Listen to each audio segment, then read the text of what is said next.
Welcome along to our session today on understanding AMP funding for Azure migration. So this is a new program that we're going to talk to, well, an updated program from Microsoft that we're pretty excited about.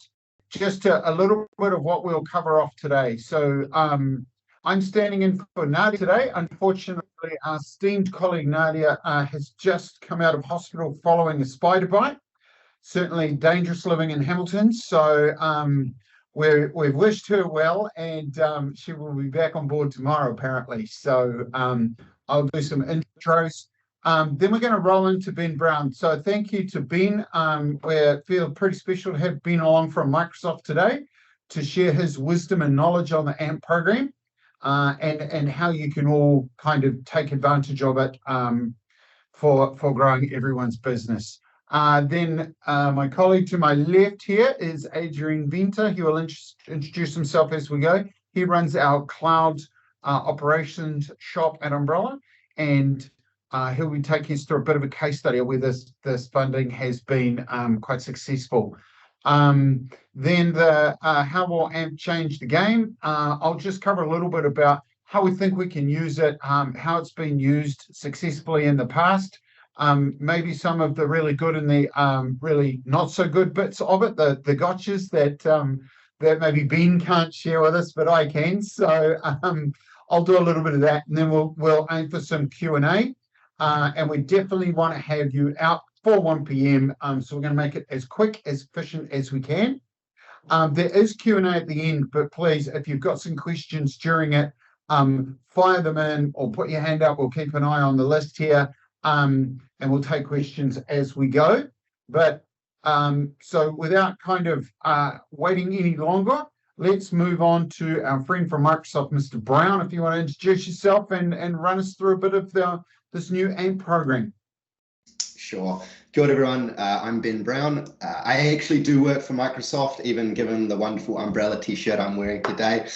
My job is a channel sales manager working in the Azure business across our mid-market corporate customers and down. So essentially, you'll probably be familiar that Microsoft has our top enterprise managed customers. My team are responsible for supporting partners like yourselves to sell Azure to everyone else in the market for both Australia and New Zealand. I'm going to talk to you a little bit today about the AMP program. Many of you have probably heard of AMP before, but you may not have actually been exposed to it. And you likely haven't heard a large amount about how we're continuing to evolve AMP to make it more streamlined and efficient for you in the partner community. The first thing I need to talk about is all of this information we are treating as partner confidential. We'd appreciate it if you don't go and post this on LinkedIn or Twitter. It's obviously commercially sensitive to all of our businesses, and we think that keeping it that way will help us grow more effectively, more efficiently, and with the right customer expectations. The other thing I wanted to call out is that there are dollar values in this PowerPoint. Obviously, all dollar values around investments from Microsoft are subject to approval. They're just there for illustrative purposes. You can never take this and say it's guaranteed, but given that it's in the PowerPoint deck, there's a pretty good chance that it would fall within the program. Awesome. So I think it's worth just taking 30 seconds to level set around cloud migration and the way that Microsoft thinks about transforming our customers' environments from either on-premise, third-party hosting, or wherever they have that server sitting under a desk in their back office up into Azure and sort of that modern cloud estate. The first thing that we know partners like yourself are going to want to do is some form of pre-move strategy and planning with your customers. And we still think that's a really important part of this journey. The last thing we as Microsoft want to see is for customers to move to the cloud, have a poor experience because they haven't gone through that strategy and planning stage, and ultimately revert back to an on-premises or an environment that's not aligned with our cloud practices. Today, we're going to focus really around the during move, which is where a lot of us spend our days. I'm sure there are some consultants on here, there are some salespeople, there are people talking all day, every day around how do we help you accelerate that deployment from your on-premises environment up into the cloud. And then finally, obviously, post-move, we want to ensure customers have a great experience, have the right level of education, the right level of governance, the right level of support through partners like yourself and indirect providers like the Umbrella team or Paxaid to ensure they have a really good experience long-term. So AMP itself, or the Azure Migration and Modernization Program, is really focused on that during move stage at the moment.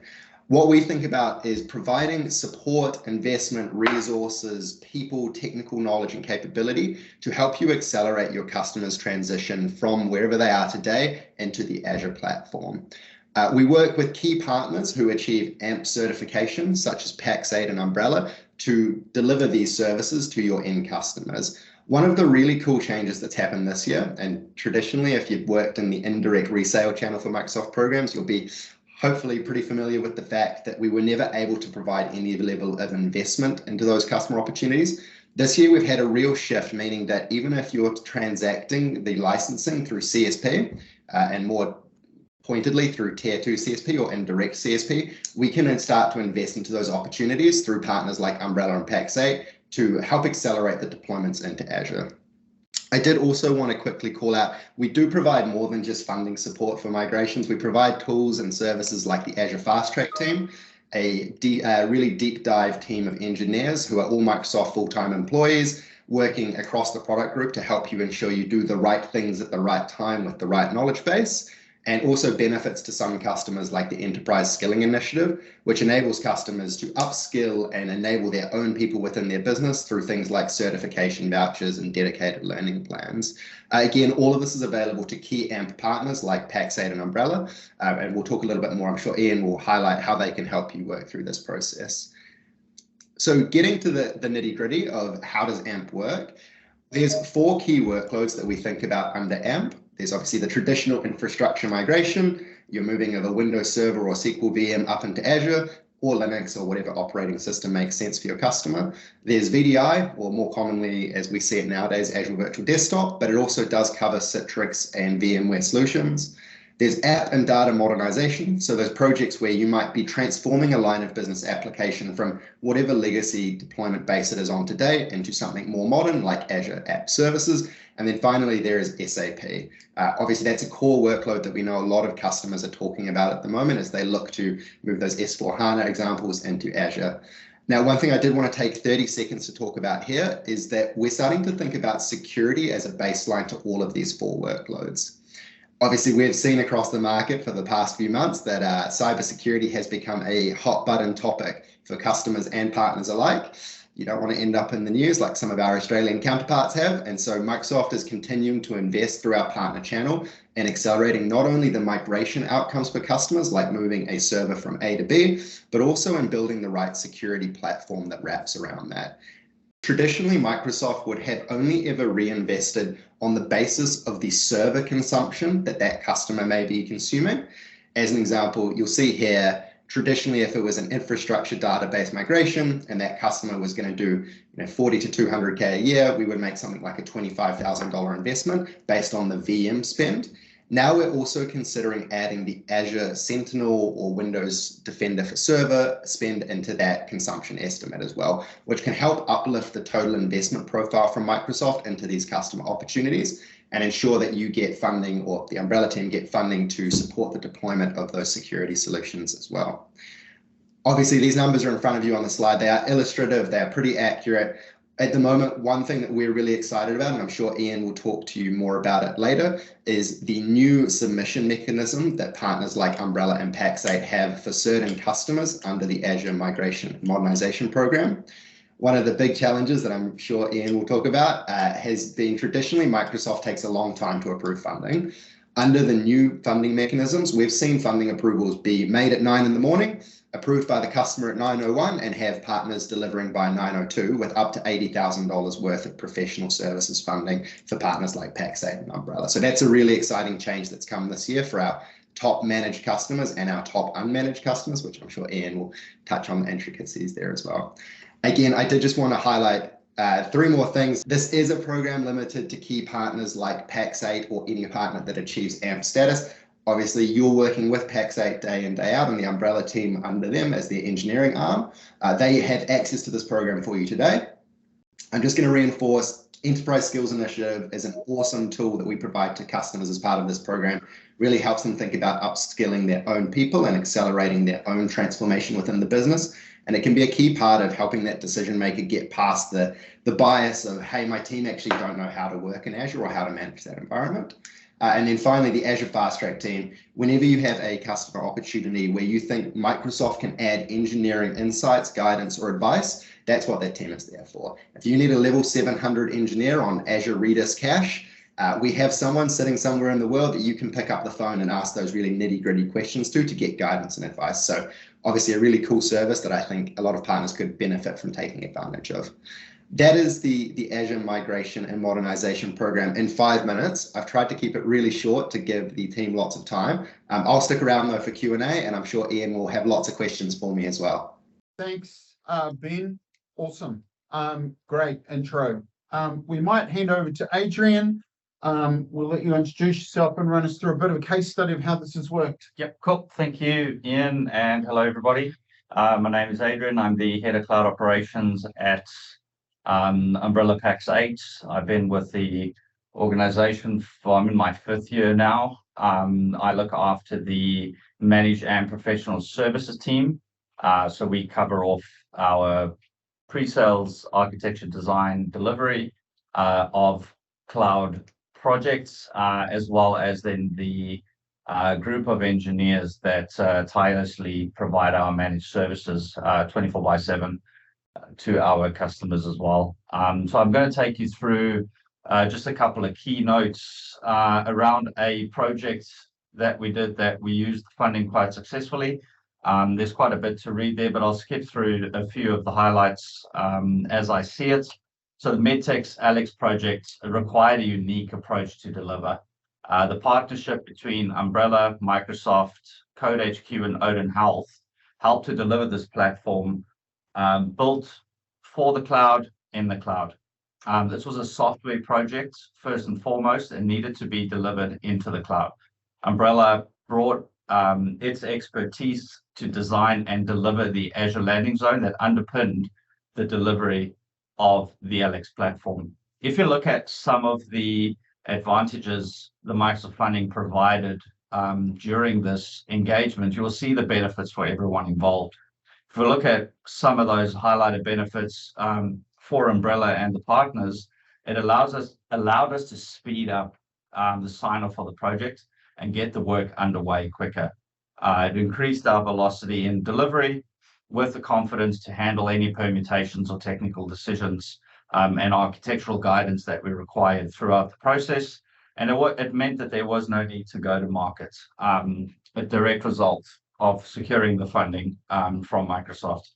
From a partner and customer perspective, I've received feedback that it was really helpful and useful in securing and ultimately completing the project.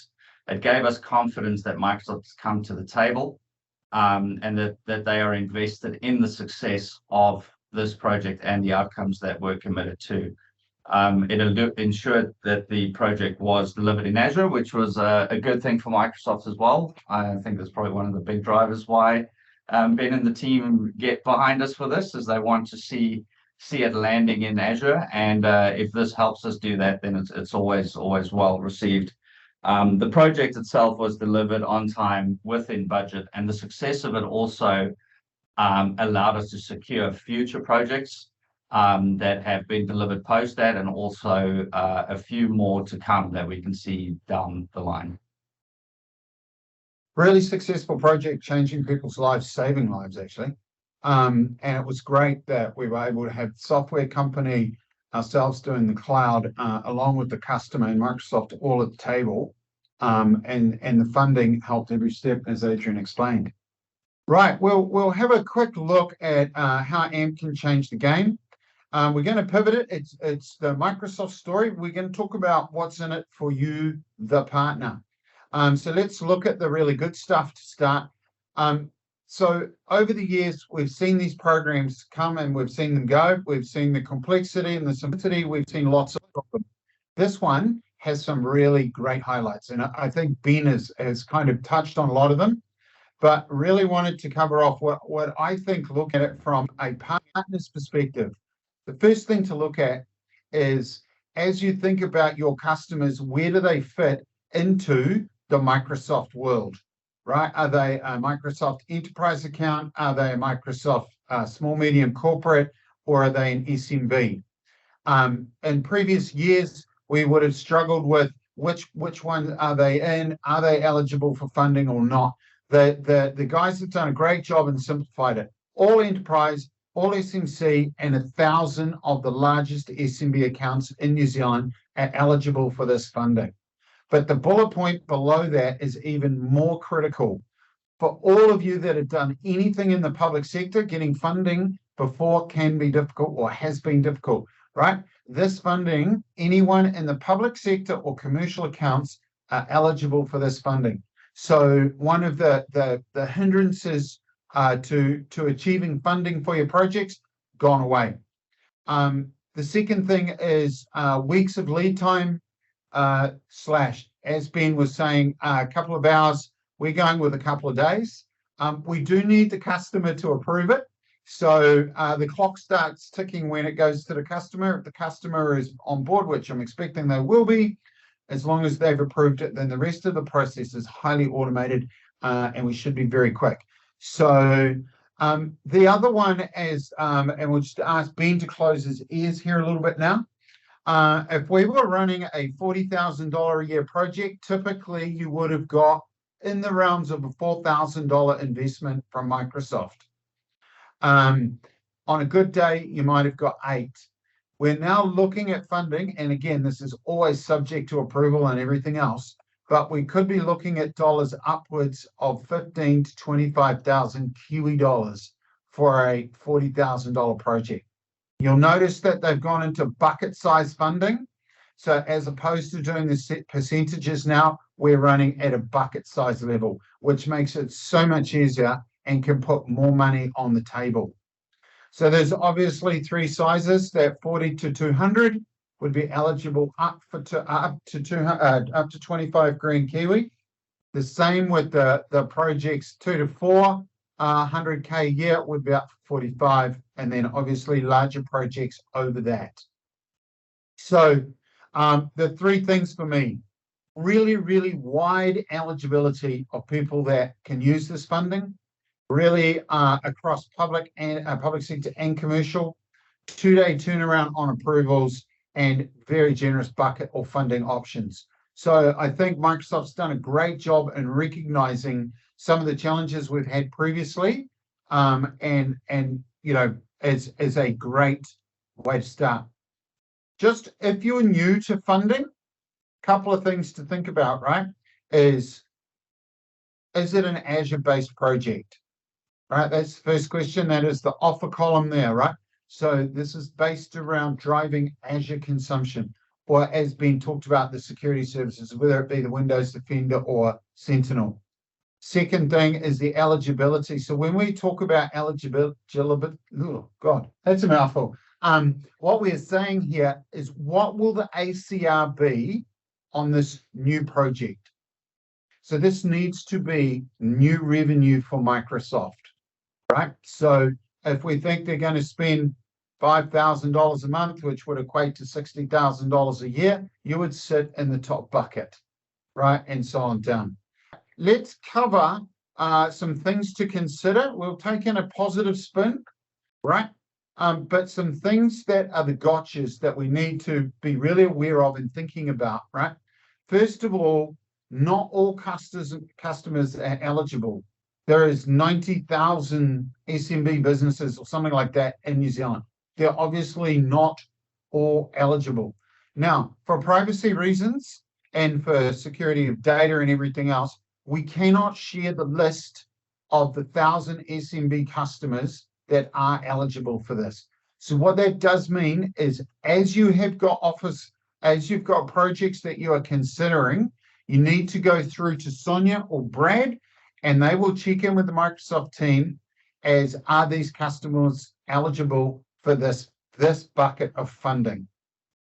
Couple of other things. The funding is for Azure-related projects. If you have a Dynamics project, there is a separate funding program. We're talking about Azure projects today. The projects needed to be completed within 120 days. So from when the customer says yes, right, we have 120 days. Now, this could sit on the positive or the negative slide, or the things to consider, right?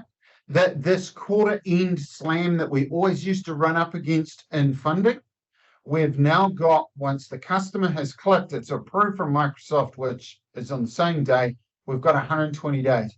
It potentially, Sonia is the expert over here, but talking of 300 days for larger projects. So again, we just need to keep in mind the length of the project to ensure that that funding is all good, right? This is one to also think about. Everything that Ben has talked about, this funding is to the distributor, or in this case, Umbrella, to provide the services, right? So this is, when you think about this, if you were getting $25,000 worth of funding, you are getting $25,000 worth of professional services from Umbrella to contribute to your project. Now, if it's a $100,000 project and you've got $75,000 worth of software development and there's a cloud component, this would obviously go towards the cloud component. So and again, come back to the metrics. Are we driving ACR? Are we driving revenue? The boxes that need to be ticked. But it's not a cash check. It is professional services. Just need to be really clear, delivered by Umbrella. So everyone's really clear on that. If you find that it's work that you wish to do and you don't want to use the Umbrella team for that, there is funding available, right? And we would need to work with you on that. That does fall into the more traditional bucket. So the turnaround time is longer. The eligibility or the dollars decrease to the percentage ratios. But we can certainly assist with that. So if the customer falls outside of those eligible, or you wish to deliver the work, or it's a different workload to Azure, whether it be M365, Dynamics, talk to the team because there's still funding available. It's just different to this. And to be frank, it won't be as generous as this. The other thing is really important that you're registering these deals through with Brad and Sonia, or Ben if you're from Realtech, that we register these deals on your behalf into Partner Center. That will do a couple of things, right? It registers the deal, so it should save other partners being rolled in on top of you. And it's also the only tool available to get this funding approved. Things about using this funding. The beauty of this funding is it's here to accelerate progress within projects. It's to enable you to differentiate from your competitors, quicker wins, get to the table with some offers to accelerate it. Our experience has found that it's not always a great tool to open a door. If you've got a customer that you are cold calling or you're starting out with, it's not the tool to get in the door. You want to be in the door on your own merits, on the project, then bring the funding to the table, has been our experience. You will find it if you're trying to use funding to break down the door to get in to initiate projects, you'll end up with potentially wasted assessments, or you can spin a lot of wheels trying to get it. You're better to use it in your current customers where you're successfully working, new projects that you have on the books, projects that you've got statement of works or quotes out that you're already in there, that this funding can help accelerate that work. So just a couple of things there. When it's used well, it's incredibly effective funding. Where to from here? So we've got all this generous funding. It's open to lots and lots of customers.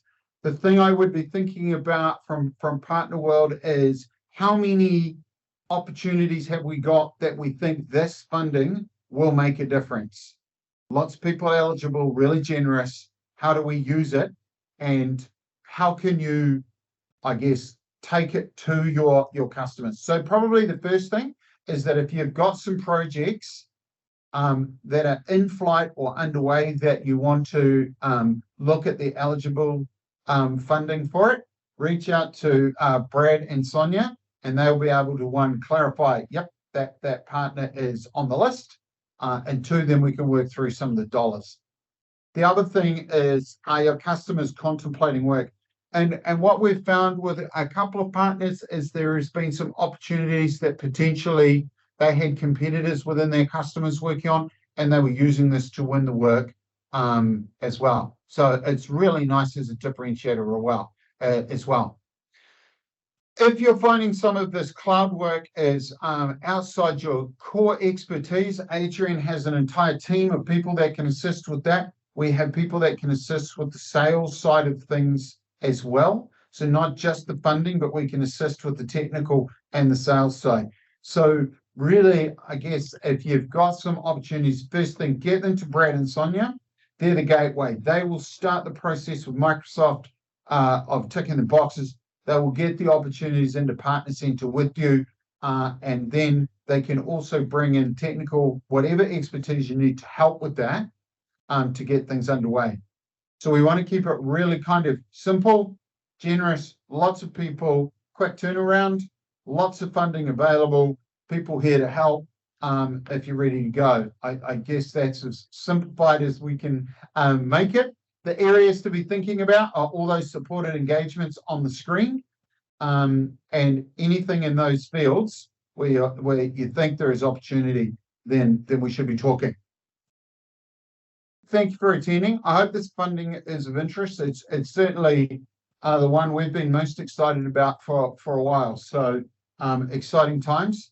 And like any questions, reach out to the teams, Brad and Sonia, and they'll be able to help. Other than that, we might call it to an end. Ben, any final words from you? No, thank you all for coming along today. And if you have any questions on the Microsoft side, feel free to reach out to me. You can get me on LinkedIn, Teams, or email, whatever works best for you. Brilliant. Thank you, guys. Good afternoon.